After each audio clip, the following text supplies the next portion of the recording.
Indianapolis, or Carmel, and I'm happy that there are also some children here today, because I'm going to tell some nice stories. Thank you very much. And because as you know, Janmashtami is coming, the day of Krishna's birth, and so we're just a few weeks away from that. And Pandit Srivas Guru asked me to speak about some of the events leading up to Janmashtami. He said, if you can tell some pastimes of Krishna that have to do with Krishna, but it's not Janmashtami yet, so don't talk exactly about Krishna's birth, but maybe something like, building up to it. So then I made this PowerPoint presentation.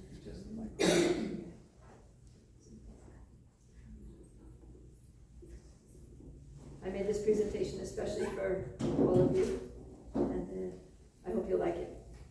So, Krishna appears, the narration of Krishna's appearance is found in the 10th canto, but the events leading up to it, they come much earlier in the Bhagavatam. So we're going to start from somewhere in the 8th canto.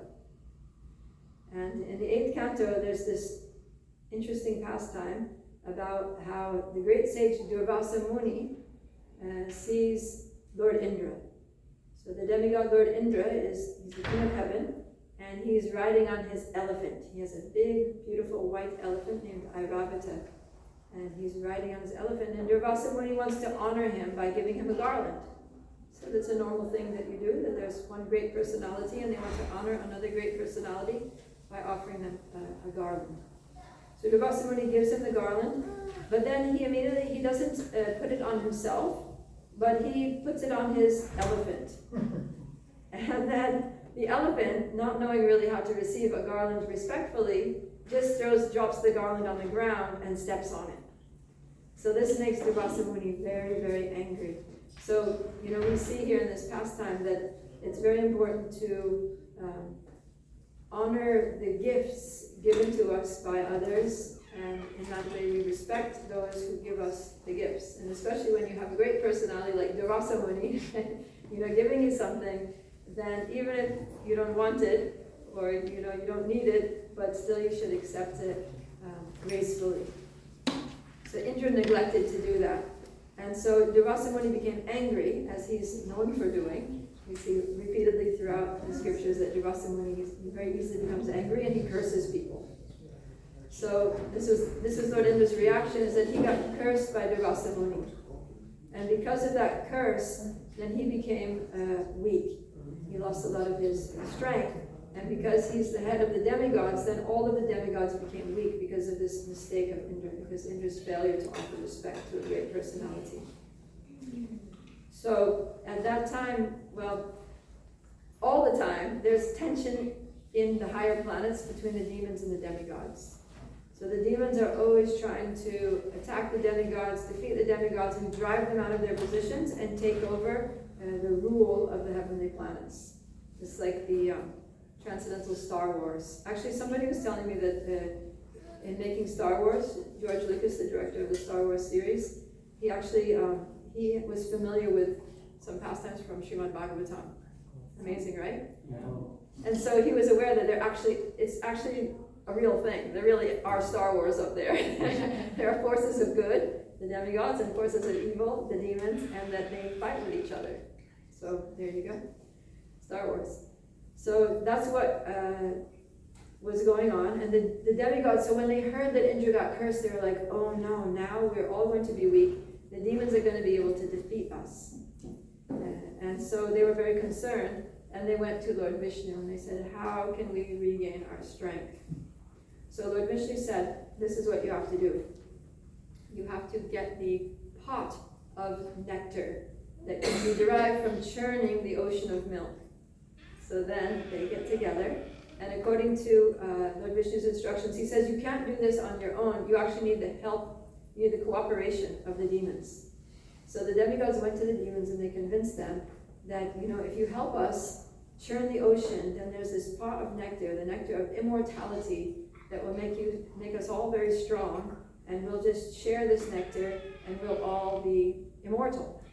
Yeah, so the demons, they like the idea, and of course they were thinking immediately, they were like, all right, we're going to get this pot, but we're not going to share it with the demigods, we're going to take it for ourselves. And of course the demigods are also thinking the same thing. So, but they had their, opposing intentions, but they still cooperated for the purpose of churning the ocean of milk. So there they are, you can see they used Vasuki, snake, as the rope, and they used the mountain as the churning rod, and then the mountain was sinking into the ocean, and they're like, oh no, what are we going to do? We're going to lose a grip on the mountain, we're not going to be able to do the churning, it's going to be a big failure. And then who appeared to save the day? In the form of? Kurma avatar. Right, Lord Vishnu came in the form of a turtle.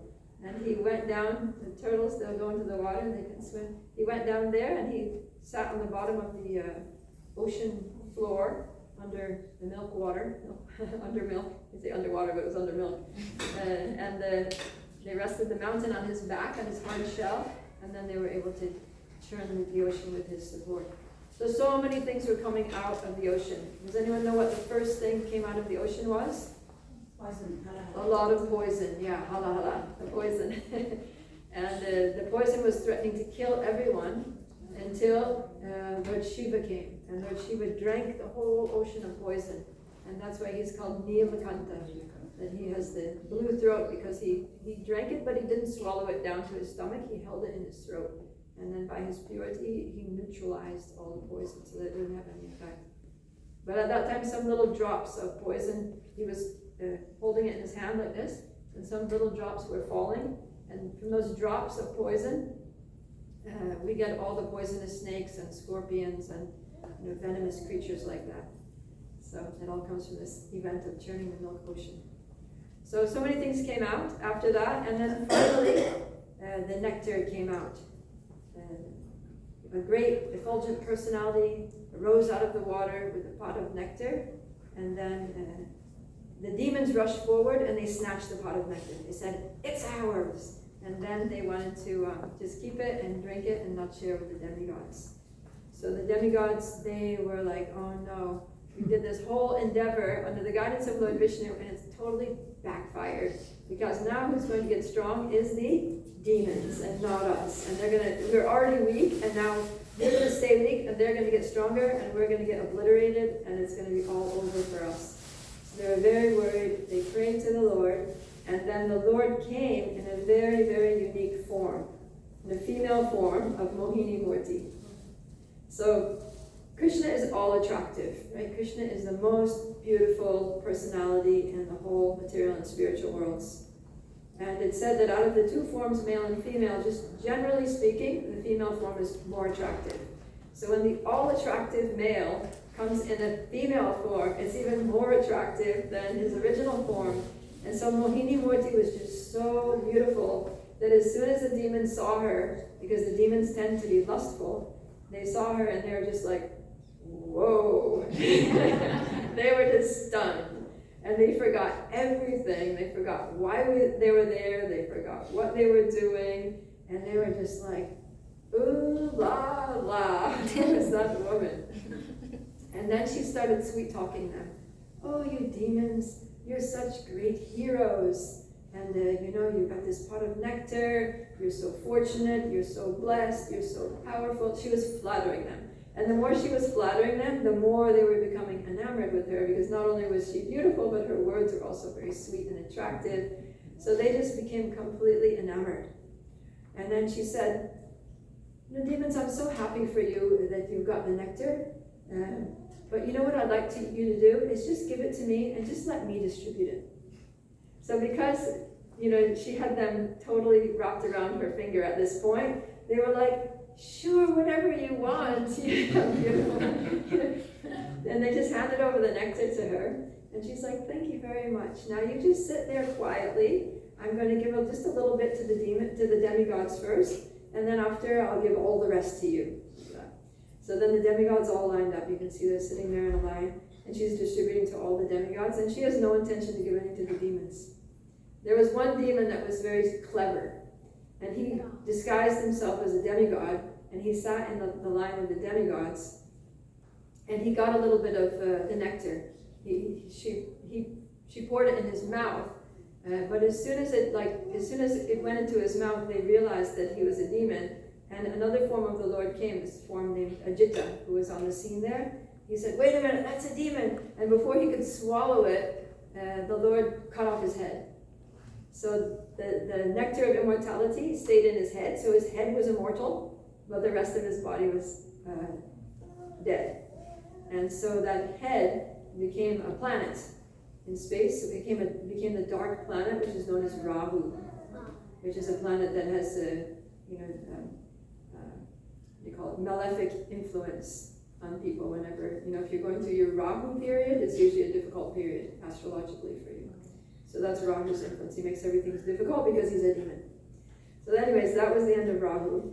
And then, the demons didn't get any of the nectar of immortality. The demigods got all of it. So then they became very strong. And when they were strengthened by that nectar, then their confidence increased, and they're like, all right, now we are going to attack the demons. So then there was a big battle that ensued there in the higher planets, and the demigods just pulverized the demons. They were killing them right, left, and center. And so the remaining demons who weren't killed, they just fled. They fled away. So this is all in the reference here, Srimad Bhagavatam 8, chapter 10 is all about this battle and what happened. So now the remaining demons, they were defeated, and they were basically homeless. They didn't have anywhere to go because they weren't able to occupy any of the higher planets because the demigods had driven them out, and they were just wondering, what are we going to do? We need to regroup, we need to rebuild our forces and strategize and retaliate against the demigods and try to win back our positions.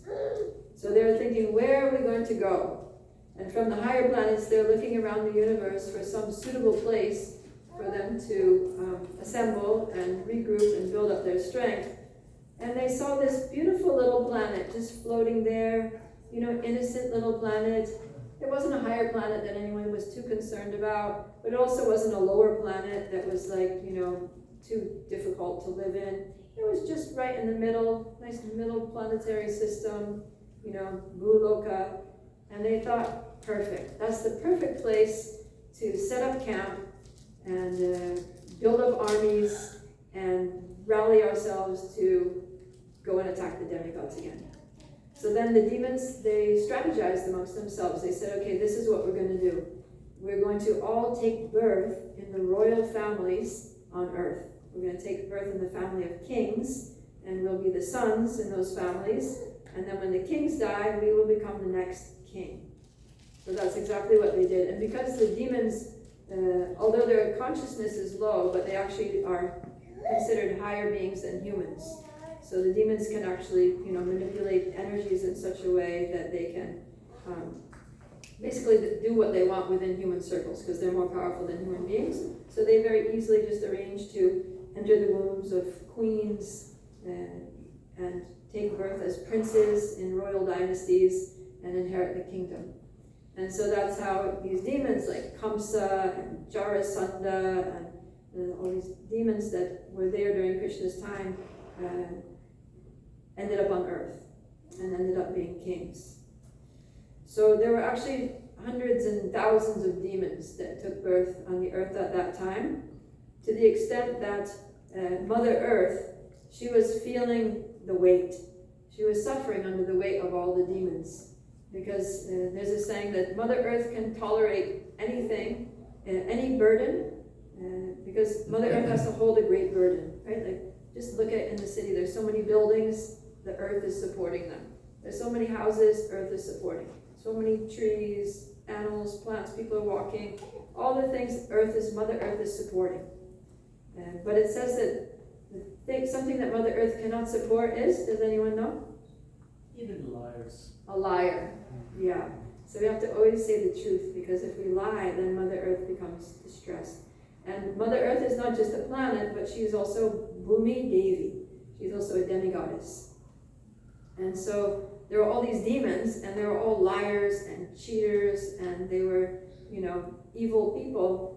And there were so many of them, Mother Earth was just like, I can't take it anymore. I cannot bear the weight of all these demons on the surface of the earth. And so she decided that she wanted to approach Lord Brahma, because Lord Brahma is the personality who's in charge of the creation of the universe, and he also assists in the maintenance of the universe, and he's the head of all the main head, even above Lord Indra, he's the head of all the demigods. So Mother Earth, she decided to approach Lord Brahma for help. And to do that, she took the form of a cow. You see here that she's there, so they're folded hands of demigoddess Bhumi Devi, but also there's a cow. So she took the form of a cow because everybody loves cows. And everybody cares about cows and wants to protect the cows, at least all demigods and devotees. So the demigods are also devotees. So devotees have a soft spot for cows, right? And we all love cows and we want to make sure that they're safe and happy. So she thought, I'll take the form of a cow and then I'll go there to the demigods and they'll be inclined to protect me. So she goes there and Lord Brahma listens to her complaints. And he rallies together all the demigods, and they go to the ocean of milk, where Lord Vishnu resides. So there's a planet within this material universe, which is a spiritual planet. It's called Svetadweep. And there's an incarnation of Lord Vishnu, Kshiradakshaya Vishnu, who resides there. He rests. You can see in the picture he's resting on his serpent bed, Anantashesh, and he's just lying there in the ocean of milk. And he is very instrumental in maintaining the balance and religiosity on the earth, or within the universe in general. So all the demigods go there and they appeal to him that there's so many demons on earth. Bhumi Devi is complaining, this is a big problem for the earthlings. After all, the earth is Karmastan. You know, it's the place, it's the only planetary sphere where people can actually make their destiny. Okay, so this is the place where destinies are created, right? Because on earth, if you perform good activities, pious activities, devotional activities, then you'll be promoted. Okay? If you perform pure devotional service, you can go back to Godhead from the earth. If you perform just good karma, good activities, like digging wells and opening hospitals and giving to charity and doing your duties responsibly like that, then you can go to the higher planets, heavenly planets within this universe. But if you go to the heavenly planets in this universe, then you're enjoying a good life, a lot of happiness, a lot of material enjoyment, but that's diminishing the results of your good karma. And when your good karma is all spent, then you have to go back down to earth just to build up your karma again, or be a devotee and go back to Godhead. Alternatively, if on earth you perform a lot of bad activities, like, killing people and hurting people and stealing people's money and lying, cheating, and all the, evil things, then you get bad karma, and then in the next life, you go downward. You go down to lower planets or lower species, or hellish planets, and you have to suffer. But by suffering, then it's diminishing the results of your bad karma, and then when all the bad karma is burned off, then you come to zero again, and then back to earth. So earth is very important. And I don't know if the demons knew this when they decided on it as they're making it their Death Star, their planet from which to build their demoniac base. But the earth is a planet to which the Lord pays a lot of attention. Precisely because it's the planet where Dharma has to be upheld. And because by the principles of Dharma, religious principles, people can make advancement, they can become liberated from the cycle of birth and death, and they can go back to Godhead. So Lord Vishnu, he heard the pleas of Bhumi Devi that were represented by Lord Brahma, and he didn't speak directly, but Lord Brahma, he entered into a trance of meditation. And then from within his heart, the Lord spoke to him, saying, don't worry, I'm coming. I'm going to come in a very special incarnation, my original form, or the form that is even the source of Lord Vishnu, and that is Lord Krishna. So this is, so shortly after that, then Krishna appeared in this world. And you're going to hear more details about Krishna's appearance in the coming classes, right, leading up to Janmashtami. So those are some of the events leading up to Krishna's appearance from one angle. Now, Krishna appeared in the dynasty of who? Does anyone know? Rishi. Yadukula. The Yadu, yeah. So Krishna appeared in the Yadu dynasty. So now we're going to hear a little bit about the history of the Yadu dynasty. And there's some very interesting events that happened in the Yadu dynasty. So we're going to go way back to the 9th canto. Actually, there's something that happened before, we're going to go back to before the birth of Yadu. And we'll start from the time of King Yayati. So King Yayati, he was a saintly king.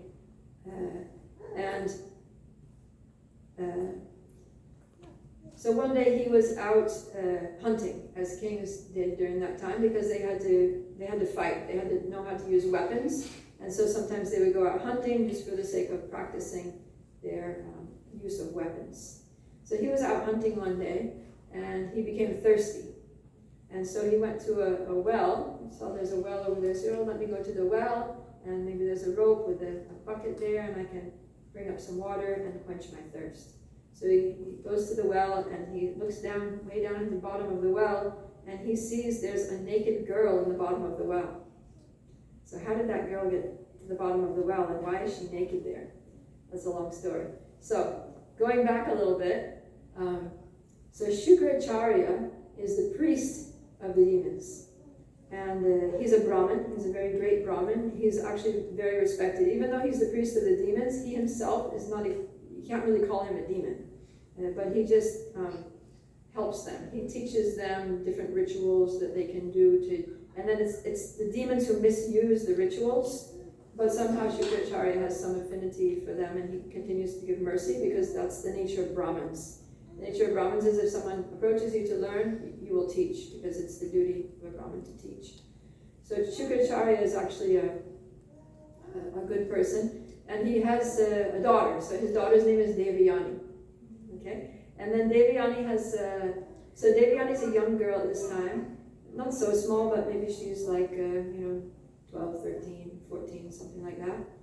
And she's out playing with her friends. So all these girls, they're just out in the fields, playing, and they came across a nice little lake. So then they all go into it's a hot day, they said, let's go into the lake. So they look around, there's nobody around, there's no one to see, so they thought it's safe. We'll just, we don't want to go around with wet clothes afterwards, so we'll just take off our clothes, put them here, and then we'll go in the water and cool off and have a nice time, and like that.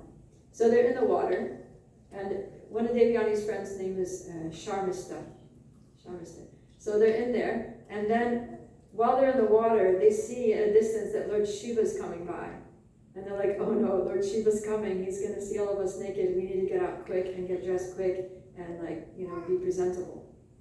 We don't want to offend the great soul by, being like this, what do you call it? Inexposed. Or exposed, literally. So they jump out of the water, and they're just scrambling to try to get clothes and get dressed quickly before Lord Shiva was able to see them. And by mistake, Sharmista puts on the dress of Devayani. So Sharmista is born in a Kshatriya family. Her father's a Kshatriya, so she's a Kshatrini.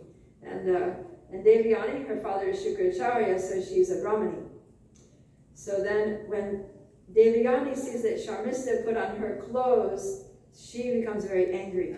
And she says, how dare you put on my clothes? Don't you know that I'm from a respectable Brahmin family and you're a lowly Kshatriya? And, that's like a servant trying to enjoy, the things in the master's house, like that. So she says something very insulting, very, condescending to Sharmista. So Sharmista, she's from a Kshatriya family, so she has that fiery Kshatriya quality that she can't tolerate being insulted. So she becomes angry, and then she retaliates with her words, first of all. she says, "Oh, you think you're so high? You Brahmins are just like beggars, and you come to my house like crows begging some crumbs from our plates," like that. And she says that, and she doesn't just say that, but then she pushes Devyani into this well. And because she was wearing Devyani's dress, Devyani didn't have time to get dressed, so she's naked in the bottom of the well. Okay, so all the other girls, they get scared. They're like, we're all going to get in trouble now because her father is Shukra Acharya. He's like one of the most powerful Brahmins known. And if he curses any of us, we're like done for. So they all just fled. And then left poor Devyani there in the bottom of the well naked. Okay, so then Yayati comes. And he wants water, and he sees the girl. So then he's like, oh my God, there's a naked girl in the well. And he's a gentleman. So he doesn't stay looking. He just looks the other way, and he takes off his chadar, and he throws his chadar down to the well. And he says, here, put this on, cover yourself. And so she wraps it around her. You can see in the picture, she's got it wrapped around her. And then he reaches down, and he manages to get hold of her hand, and he pulls her out of the well. So then now that she's standing there outside of the well, she's holding the king's hand, and he's very handsome, very powerful, and he's a king. And then she tells him something that's quite shocking to him. She says, now that you've accepted my hand, that means that you've accepted me as your wife. And he's like, oh? But you're a Brahmin and I'm a Kshatriya, that doesn't work out, because in those times they were very particular about, the Varna combinations, and it was okay for a Brahmin man to marry a Kshatriya girl, but not vice versa. That was called Pratiloma, that was considered to be a bad match. But there's another backstory here.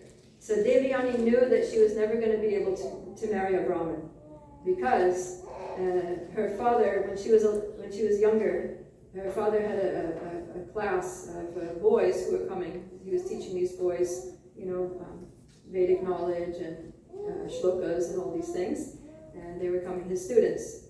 So she kind of had a crush on one of his students, whose name was Kacha. But this boy, because he was so respectful towards his guru, Shukracharya, he actually considered that the daughter of the guru was equally as worshipable as the guru. And he said that there's no way that I can, marry you because, I just see you as my worshipable superior. And I can't see you as my wife. So then she felt rejected. And she ended up cursing him. I can't remember what the curse was. But then when she cursed him, then he counter-cursed her and said that you will never marry a Brahmin. So she knew that she wasn't going to be able to marry a Brahmin. She had to marry she wasn't going to go down for Vaishyas and Shudras, so she thought it has to be a Kshatriya. So here she was, alone, holding the hand of this handsome Kshatriya king, and she was like, you have to marry me. Okay, so then he says, all right, we need to talk about this, but at first I need to just get you home. So he takes her home to her father, Shukracharya, and then she tells Shukracharya everything that happened. And she says she's very upset with Sharmista for insulting her and pushing her into the bottom of the well. And of course, anybody who has children here knows how upset the parents get when they hear that their children were mistreated. So Shukracharya was also very upset about the whole thing, and he and Devyani marched straight over to Sharmista's house, knocked on the door, and then Sharmista's father answered the door, and he paid his obeisances to Shukracharya because he was the worshipful head Brahmana of the Brahmana community there. And he said, yes, what can I do for you? And then Shukracharya said, your daughter has offended my daughter, and she needs to rectify the situation. She needs to do something. So then Sharmista's father was so worried that Shukracharya was going to curse him that he said, whatever your daughter wants my daughter to do, I'll make sure that she does. So then Devyani said, okay, so this is my request, that I'm going to marry King Yayati, and we're going to live together in a beautiful palace, and Sharmista and all of her friends, her sort of maidservants, because in Kshatriya family the princesses all had their maidservants. So Sharmista and all of her maidservants, they need to come and live in the palace with me in the servants' quarters and be my slaves for the rest of their lives. So Sharmista's father, out of fear of Shukracharya, said, so be it. So that happened. And then Shukracharya said, so he spoke to Sharmista and he said that, okay, we'll accept this arrangement and we're happy that you're agreeable to the arrangement, but there's an additional condition that I need to set for you, and that is that you won't be able to have a child with the king, because, because sometimes that happened, is that if the servants, the female servants that were living in the palace, they wanted to have children, they would approach the king, and then the Kshatriya Dharma is that if a woman approaches you, then you have to basically fulfill her needs in that sense. So Sharmista was told, and also Yayati was told, that you two are not to have any intimate connection, although she's living in the palace. So they agreed on that. Okay, so years went by, and Devayani had a child, and she had a son, and his name was Yadu. So when Devayani had a son, then Sharmista became very sad that she was not able to have a child, because she saw the little boy running around, and Devayani holding him and having all this motherly affection, and she was just feeling like, oh, am I just going to be a barren spinster and never be able to have a child? And it was an intense desire that she had. So she waited until the opportunity arose, and she approached King Yayati, and she was begging and crying and begging, please give me a child, please, I want to have my own child. And so Yayati finally, although he knew, what he had been, he didn't forget the instruction, but he was just he was also attracted to Sharmista, and he felt sorry for her. And so, in due course of time, Sharmista gave birth to her first son Puru, and she actually ended up having two more sons after that. Devayani had her two sons, Yadu and another one, and Sharmista had Puru and two others. So, of course, when Devayani found out that Sharmista had given birth to a little boy, and that the father was her husband, the king, then she got very upset again, and she went back crying home to daddy. She went to Shukracharya and she said, you told them not to do this, they've done it, and now there needs to be some consequences for them. Please punish them accordingly. So Shukracharya called Yayati, and he said that because you broke your promise to me, and you've acted out of lust, so I'm going to make sure that nothing like this ever happens again. And because you're young, when people are young, then their senses are very strong. So I'm going to take away your youth, and I curse you to become old and invalid. So immediately Yayati, he was no longer a handsome young king, but he was this invalid old man who, was having a hard time walking and couldn't digest food, and he was all wrinkled and gray hair and, gray beard and all that. He was an old invalid man. So he went back home like that, and Devayani was not happy because now, her husband is this old invalid man. So Yayati, he said to Shukracharya, he said that, you've punished me, I accept the punishment, but you've also punished your own daughter, because now she has me as her husband, whereas before she had a handsome king. So then Shukracharya, he was like, oh, yeah. So he said, well, what you can do, I can't revoke the curse, but what you can do is just find somebody who will transfer their youth to you in exchange for their old age. So if you can find a young man to agree to accept old age and give you his youth, then that's a way that you can get your youth back. So then Yayati was thinking, by this time actually his sons were grown up. So he's thinking, well, who's more likely to give me their youth is my own sons, because they love me, they respect me, they obey me, they're nice, well-trained, disciplined, religious boys, they know the principles of religion, the value of serving elders, and so I'll just ask my oldest son, Yadu, to give me his youth. So he goes to Yadu, and Yadu refuses. he says, I'm not going to give you my youth. But the reason that Yadu refused is very interesting, is because Yadu somehow or other knew that Krishna was going to take birth in his dynasty. And he was a devotee, and he was very eager for the Lord to appear, for Krishna to appear in the world. And he wanted to be able to serve Krishna in that way, by being a part of the dynasty that would usher Krishna's appearance. And so he didn't want that to be delayed.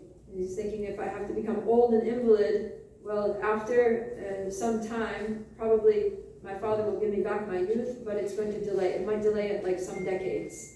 And then Krishna's appearance in the world will take so much longer, and my service to Krishna will also be thwarted for that time. So I'm going to have to decline for a higher purpose. So the lower purpose is to obey my father, but the higher purpose is to serve Krishna. So for that, he declined to give his youth to his father. So then, after that, Yayati went to the next son, who was also the next Devyani's son, and the next son after that, and then the next son after that, who was three sons of Sharmistar, and they all refused. It was only the youngest son, Puru, who agreed to accept youth. Oh, I forgot to advance the slides here. Okay, so Yayati got cursed to become old. So there he is, old. And then after that, he went to ask. So finally, Puru agreed to accept his father's old age. And interestingly, when Yadu refused to accept the old age, then his father, Yayati, cursed him. There's a lot of cursing going on. His father cursed him that even though you're the eldest son and I'm the king, you will not become king, nor will any of your descendants ever become a king in any respect. So like that, so the Yadu dynasty was cursed that they could never be kings. And because Puru was the only one who agreed to accept his father's old age, then he said that you will become the next king, and your dynasty will be a dynasty of kings. So Puru's dynasty, generations later, became the Kuru dynasty. And the Kuru dynasty was, of course, the dynasty of the Kauravas and the Pandavas, and they were all kings, right? There was Pandu, and then Dhritarashtra, and then Duryodhana, Maharaj Yudhisthira. They were all kings. So, and actually it's interesting because it was a known thing that none of the Yadavas, or the descendants of Yadu, called the Yadavas, so none of the Yadavas could become kings. Was known. It was known among Kshatriyas of the time, because the Yadus, they were extremely powerful. They were powerful, so it was almost like strange that they couldn't become kings, because they were so noble, they were so strong, they were so skilled, they were so knowledgeable. They would have been the perfect kings, but because of the curse, they weren't able to. And so, Kshatriyas, they're very, chivalrous, and like one Kshatriya, they kind of sometimes instigate each other. So Arjuna was in the Kuru dynasty, and he was a Kshatriya. Yudhisthira, his brother Yudhisthira, would become king. But he was friends with Krishna, right? They were the same age, and they were childhood friends. And in their childhood, then Arjuna would actually sometimes tease Krishna by calling him a Yadava. It's like, who are you? I'm in the royal family, you're just a Yadava. You're just like that. So later in the Bhagavad Gita, when Arjuna asks to see Krishna's universal form, and Krishna shows the universal form, then there's those verses where Arjuna says, I'm so sorry that I was so familiar with you, and I was just thinking of you as my friend, and we would eat together and sit together and sometimes just lounge on the same bed together, and I would call you my friend, and I would even tease you calling you Yadava. I'm so sorry, I didn't understand who you actually are, that you're the supreme personality of Godhead. So I found it interesting actually that Krishna appeared in a dynasty in which so many kind of scandalous things happened. And I started with King Yayati, but even before that there was Pururava, who was a king, and he had this extremely scandalous, affair with a Gandharva from, Gandharva named Urvashi. And I won't go into the details of that because it's just like a real mind bender. But suffice it to say that it was extremely scandalous. And Pururava's son or grandson was Nahusha, and he also did a lot of nefarious things. And it was Nahusha who was the father of Yayati. And Yayati himself got himself into trouble. So, so Krishna appeared in this dynasty in which there were so many just strange events that are, what do you call it, censorable, maybe, somewhat X-rated, and not what you would think of as noble religious, life. And it gets worse after that because there continue to be family problems in Krishna's family members, right? Like we know that his mother, Devaki, there were threats on her life by her own brother. And then later, Krishna's 6 older brothers were all murdered. And then after that, Krishna himself, he was born in jail. So it seems extremely problematic. Right? Imagine if in your family, someone wanted to kill your mother and actually had a hold of her hair and was holding a knife to her throat. That's like a crisis. That's like a great calamity, right? And then after she gets thrown into jail, her babies are all murdered on the day of their birth. It's terrible, right? It's like a nightmare situation. And then finally she has the babies born in jail. Can you imagine a baby being born in jail? You think that's not a really good situation for a baby to take birth in.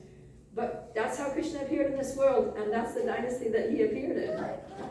So I was kind of reflecting on that and thinking, what is Krishna teaching us? What is he demonstrating by taking birth in the Yadu dynasty, taking birth in this kind of scenario? Because he's the Supreme Personality of Godhead. He's the Supreme Controller. He could arrange an idyllic situation for his birth.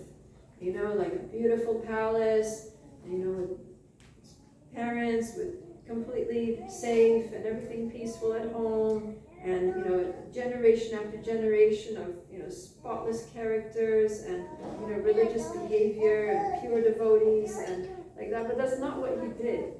And so I was thinking, why does Krishna choose to manifest in this kind of this family line of situations? And I was thinking that one thing that we can learn, one thing that we see from this is that Krishna can appear in any situation at all. And that also applies to us.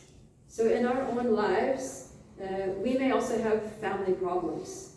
There may be issues and events in our family that are not very savory, right? Or, maybe our own consciousness is not great, right? We may also be struggling with lust, with greed, with anger management, with envy or something like that. But Krishna can still appear. Krishna is completely independent. He doesn't set all these parameters, like it has to be perfect, you have to be of ideal character, your family has to be exalted and free from any sinful activities before I can manifest in your life. He doesn't say that. And he shows us that we don't have to wait until our life situation is ideal. It may be that, let's say I'm married, maybe my spouse is not a devotee, my home is, I'm not able to keep everything so clean and paka. Maybe we even have a dog in the house, and we might think, how can I install the deities? How can I have a home altar? How can I chant my japa in this household? But it's not a problem. Krishna can appear in any situation.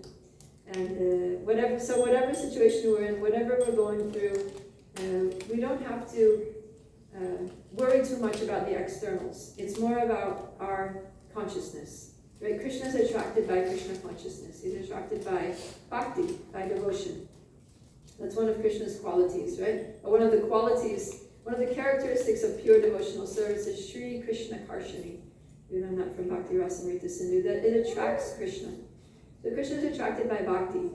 And we look at like examples like Prahlad. He was a pure devotee. His father was a demon. They were doing all kinds of, that household was just full of demoniac activities. His father wanted to kill the demigods, wanted to kill Lord Vishnu. And still, Lord Nrsimhadev, the Lord appeared in the very household, right, in the same palace where they were eating meat and drinking wine and wanting to kill devotees and stop yagyas and all this. Because there was a devotee there in the family, because Prahlad had pure consciousness. So in the same way, if our consciousness is good, if we're sincerely wanting to have Krishna in our lives in some way, shape, or form, then Krishna will agree to be present in some way, shape, or form. He'll manifest to us through the holy name, or we'll be able to feel his presence, his love, his mercy, his protection, no matter what our external situation is. So I thought that was very encouraging, very comforting, right? And also when Krishna comes, another thing that we see is that Krishna is willing to basically take any role in our lives that we need. So whatever it is that we need, Krishna is happy to serve his devotees, right? Krishna is Bhakta Vatsala. Bhakta Vatsala means he's favorably inclined towards his devotees, but another name for him is Bhakta Vashana. It means he's controlled by the love of his devotees. So Krishna is actually very humble. He's willing to take a humble position and do whatever is the needful in his devotees' lives. So we see that, for example, in the house of Nanda Maharaj, he's carrying Nanda Maharaj's shoes on his head. We see that on the battle of Kurukshetra, he's driving the chariot of Arjuna. So that's like a Shudra position. Like Karna, he was born in the family of a chariot driver. His father was a charioteer, and because of that, he was considered a Shudra, and he was not allowed to take part in the Swayamvar ceremony of Draupadi. He was excluded because he was considered of low birth. But then Krishna, he took the position of a chariot driver, even though it's considered a lowly position. But he's happy to serve his devotees. He's happy to take any position to help his devotees out. And we also see that sometimes Krishna would even take the humble position and bathe the feet of a poor brahmana like Sudama, who was his friend. Also during the Rajasuya Yagya of Maharaj Yudhisthira, out of all the different services that Krishna could have performed at the Yagya, the service that he volunteered for was washing the feet of all the guests. And they weren't all Brahmins, they were all kinds of people that were coming to that Yagya, and Krishna was receiving them and washing their feet and drying their feet and greeting them like that and letting them go and sit down comfortably at the Yagya. And then, so Krishna takes the humble position in like practically every relationship, in the friendship relationship, in the parental relationship, in servant relationship, and even in Madhurya Ras, even in his relationship with the gopis, he takes the form of he comes in disguise as a sannyasi beggar, singing a song and begging for the love of Srimati Radharani. So Krishna, he's very humble, he's very sweet. He's not, although he's the Supreme Personality of Godhead, he's like the ultimate leader, but he's not insecure about his position. Right? Someone who's in a position but they're insecure about their position, then they're always worried about someone threatening them and threatening their position. And they always have to maintain their position of like prestige. They need to occupy the high seat. They need to be honored all the time, and because they're worried about losing their position. But if somebody's very secure in their position, then they're fine. They can take the humble position. They can go and clean the floor, and it's not a threat because it's like they know who they are, and they know that everybody appreciates them, and they'll appreciate them even more for cleaning the floor. So that's how it is. So Krishna, he's happy to take the humble position and do whatever is required to increase the love of his devotees, to enhance the intimacy of the relationship with his devotees. And he's so humble that he doesn't even have to come in a human form. He sometimes comes as a fish, he sometimes comes as a hog or a boar, he sometimes comes as a turtle, right? We just saw he took the tortoise form to help with the churning of the ocean of milk. So Krishna is very wonderful. And we're very fortunate to be able to have the opportunity to have a relationship with Krishna and learn about his appearance in this world, why he comes in this world, which you'll be hearing about in upcoming Sunday classes leading up to Janmashtami, Krishna's appearance.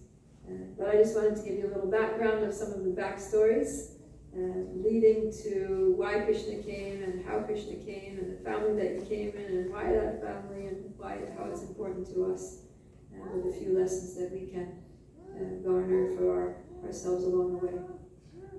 So thank you very much, and I'll open it up for any questions or comments.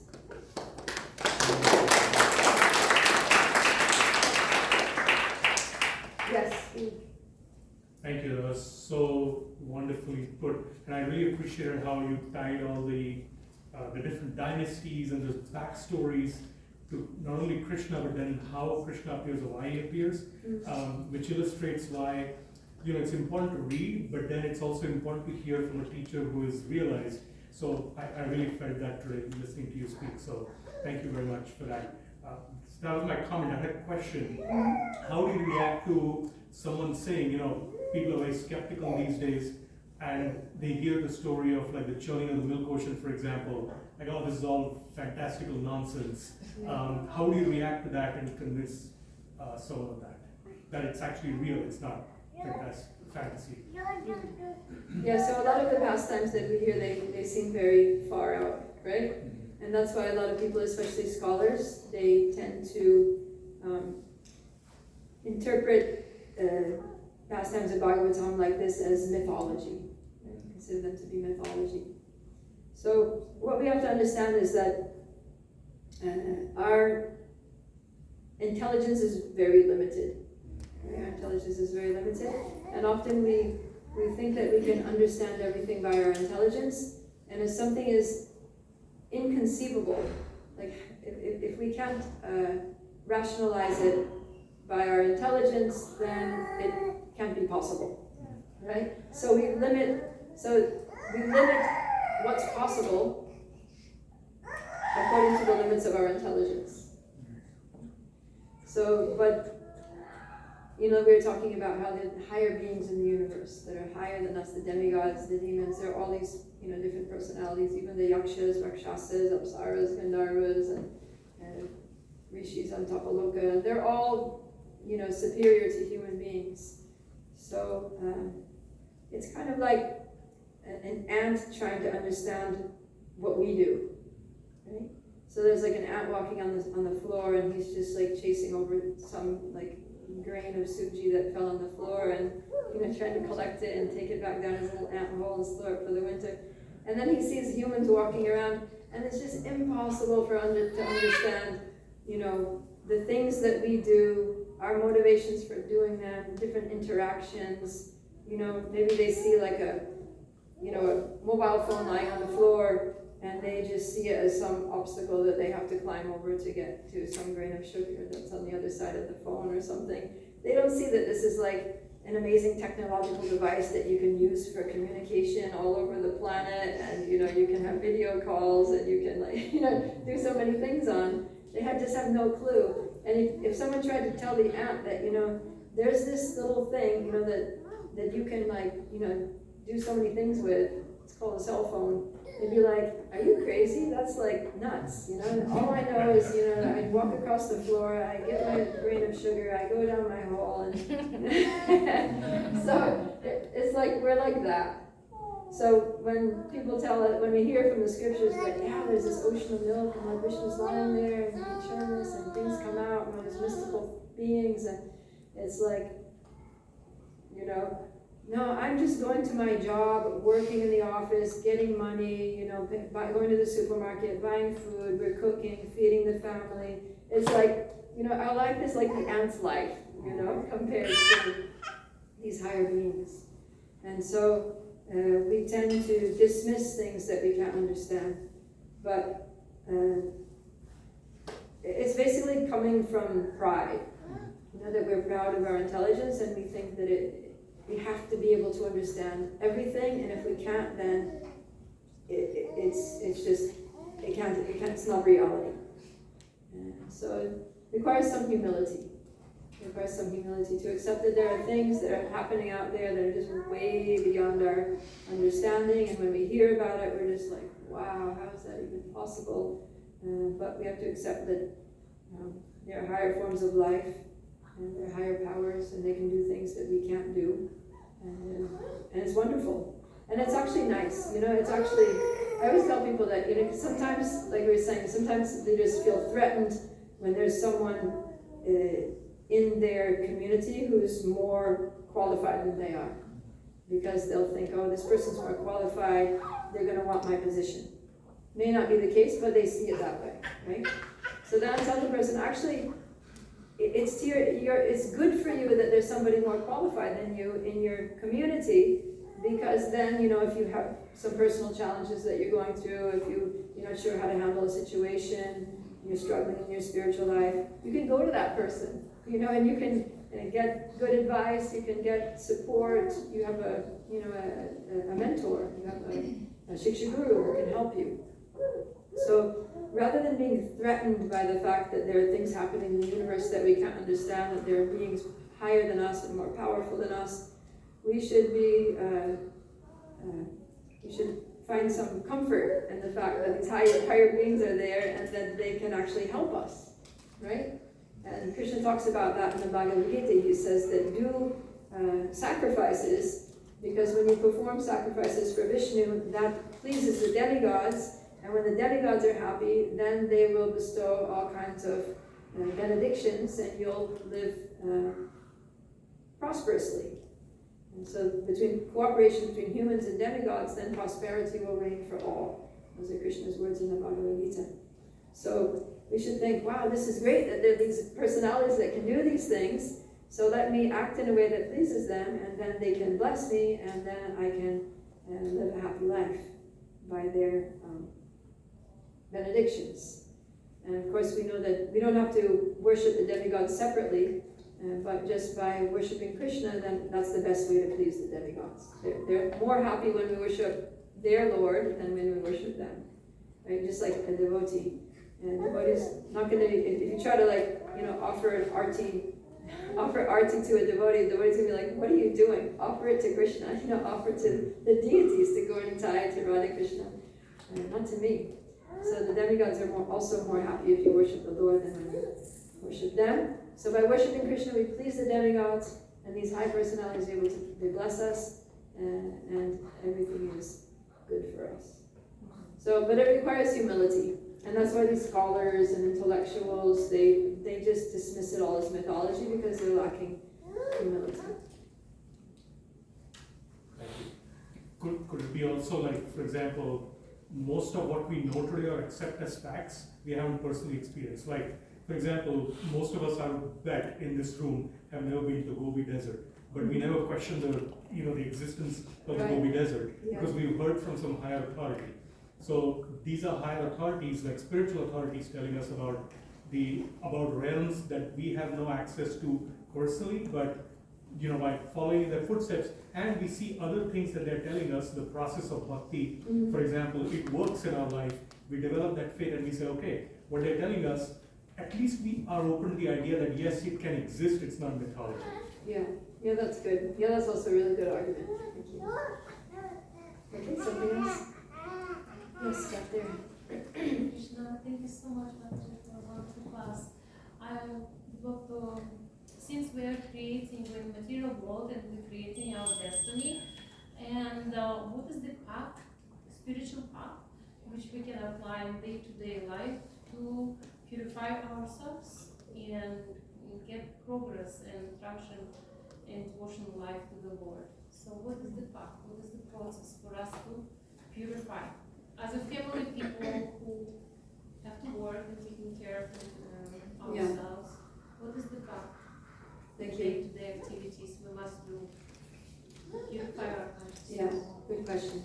Yeah, so we are actually very fortunate to be on the earth, because this is the place where, as we sang, we can determine our destiny. So our destiny right now is in our hands. How we live our lives right now is going to determine where we're going in the future after we leave this body, or even the rest of this life in this world. A lot of factors, what we do now is going to influence our future in this life and also our next life. So we want to live our lives in such a way that we can become elevated. And then we were talking about how if you do good karma, you go to the higher planets, which is great, but ultimately you have to come back down. And if you get bad karma, you have to go to lower planets and ultimately you come back up. So it's kind of like a roller coaster, right? You do your activities, you go up here, you come back down, you go down there, you come back up, and you just stay in this up and down, around and around, a cycle of samsara, a cycle of repeated birth and death. And Krishna says in the Bhagavad Gita that Abrahma bhuvana loka punar avartinarjuna mamupeti tukonteya punar jatmana vidyate. He says that from the highest planet in the material world, so even if you do good activities thinking you're going to be happier on the higher planets, even if you go to the highest planet, which is Brahmaloka, right? Abrahma bhuvana loka. Even if you go to the planet of Lord Brahma, still, he says, from the highest planet of Brahma down to the lowest planet in this universe, all are places of misery, where repeated birth and death take place. So even if we go to the highest planet in the universe, we're still going to have miseries, which we saw, right, in this past time, because even the demigods are in anxiety. They're always in anxiety that the demons are going to attack them at any moment, and sometimes they get thrashed by the demons. They get driven out of their posts. Like when Hiranyakashipu was king, the demigods, they lost their positions. They were just like, they all became servants of Hiranyakashipu. So it's risky, even becoming a demigod. There's no safe place, and there's no peaceful and happy place in this whole material universe. So we shouldn't waste our time trying to get a better place in the universe. Prabhupada said it's like Class A, Class B, and Class C prison cells, but you're still in jail, right? So in jail, there's like, if you're a really bad criminal, then you'll get solitary confinement and you'll just be stuck in a cell alone. If you're a little better, you get something, maybe a little shared cell, you can at least talk to people. If you're a bit better, then you get extra privileges. Maybe you can go out to some like games room, or they let you out to like cut grass on the side of the highway under supervision on a Monday afternoon or something. So you get some privileges, but you're still a prisoner, right? So even if we're in the higher plane, we're still imprisoned within the material universe. We still have to die and suffer. So the best path to take, the best destination to set for ourselves in this life is to get out of the cycle of repeated birth and death and to go to the spiritual world, which is where we belong. Because we're spiritual beings. We're not these bodies. These bodies are just temporary vehicles. Like you get in your car and drive your vehicle down the road and then you get out. So as souls, we've gotten to this vehicle and now we're driving this vehicle through our lives. We're walking here and there, running, jogging, whatever. And we're driving our vehicle in different ways. But at a certain point, this vehicle is going to break down and we have to get out. So we're the soul within the body. So that means that we're spiritual beings. So the whole problem, and this is why from the highest planet in the material world down to the lowest is miserable, is because we're spiritual beings in a material world. And so we're out of our element. We're like fish out of water. So if you take a fish out of the water and you try to make it comfortable on the land, there's nothing you can do to make that fish comfortable. Right? You can give it a nice glass of lemonade with a straw. You can give it, a comfy beach chair to recline on. You can give it a beautiful female fish to keep it company. But he's not going to be interested in any of that. He's going to be miserable and gasping for breath, struggling for his life until you put him back in the water. So that's our condition. The material world, we're trying to satisfy ourselves with so many material things, but none of them are making us happy. And nothing will make us completely satisfied and happy in this world. We just have to get back to our element, which is the spiritual world. So how to do that? The process for that is bhakti yoga, right? And thinking of Krishna. Krishna says that Manmana bhavamad bhakto madhyaji mam namastu mame vaishyasi satyante pratijani priyosine. He says, always think of me, become my devotee, Worship me and offer your homage to me, and thus you will come to me without fail. I promise you this because you're my very dear friend. So Krishna really cares about all of us. These are, says, Suridam Sarvadeinam, Suridam Sarvabhutanam. He's a well-wishing friend of all living entities. He's our best friend. And he wants us to come back to him. And so the process for getting out of this material cycle of repeated birth and death and suffering in this world is to always think of Krishna, to remember Krishna, to worship Krishna, to become Krishna's devotee. So in different ages, the process of worshiping Krishna is different. So in the first age, Satya Yuga, it was meditation. In the next age, Treta Yuga, it was performing austerity, doing yagyas, doing sacrifices. In the third Dwapara Yuga, it was temple worship. And in Kali Yuga, it is Harinam Sankirtan. Yeah, so we're very fortunate actually in this age that we have such an easy process. And it said in the Bhagavatam that by performing the simple process of just chanting the holy names of the Lord, we get all the benefits, all the good results of all the previous practices from previous ages. So whereas in Satya Yuga they had to sit in meditation for tens of thousands of years to get the result, we get that result just by doing kirtan, just by singing the Hare Krishna mantra together in kirtan, and like that. And also we're lucky because our lives are short. You might think this is not a good thing. Everybody wants a long life. People want to be, immortal, and the blessing is may you live a long life.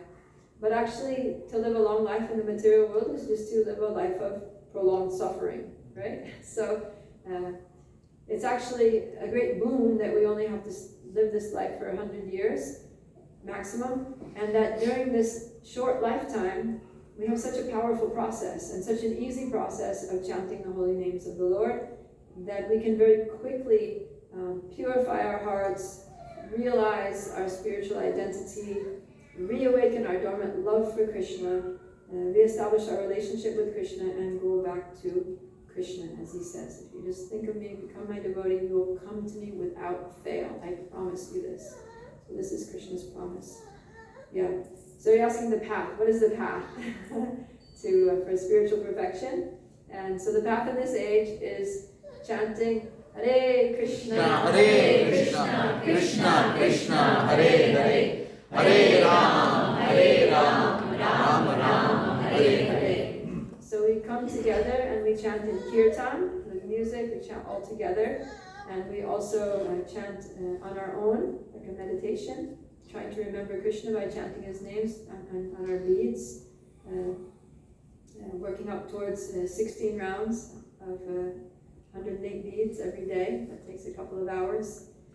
So by following this process that Srila Prabhupada gave us of chanting 60 rounds every day, following the 4 regulator principles, hearing from Srimad Bhagavatam and Bhagavad Gita, doing kirtan together with devotees, and doing whatever services that we can, in addition to our busy life, our families and our jobs. But the thing is that, the process is so easy in this age that even if you have a full-time job, even if you have a busy family, still you can chant. You can always chant the holy name. On your way to work, you can do kirtan. While you're getting dressed in the morning, taking a shower, you can do kirtan. While you're cooking, you can do kirtan.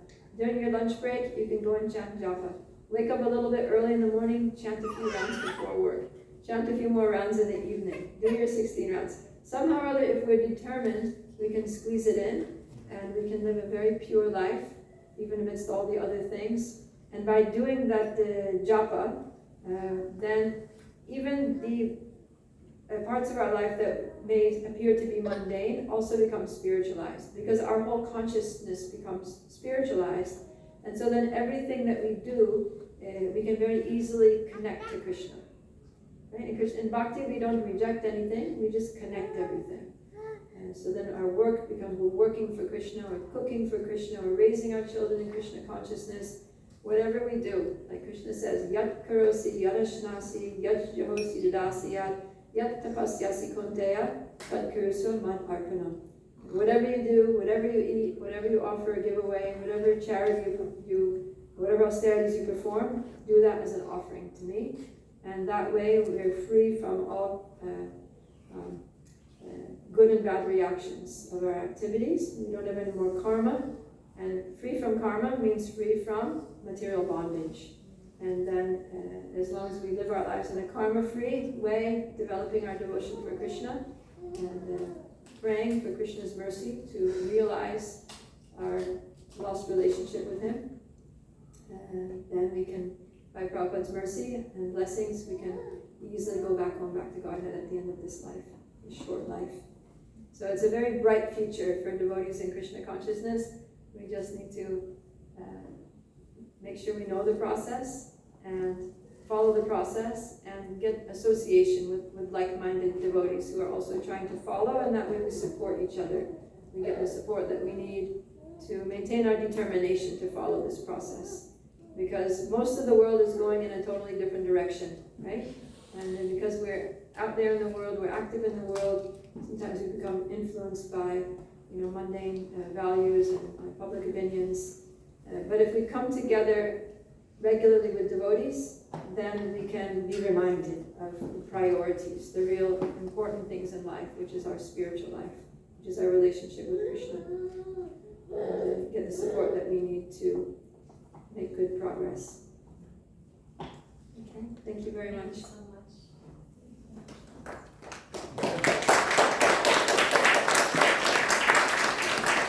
Thank you all for coming and for listening so attentively. And Hare Krishna. Prabhupada ki jai. Jai. Prabhupada Priya Mataji ki Jai. jai. So let's thank let's thank Prabhupada Priya Devidasi by chanting the Hare Krishna mantra. Hare Krishna, Krishna Krishna, Hare Hare, Hare Rama, Rama Rama, Hare Hare. Before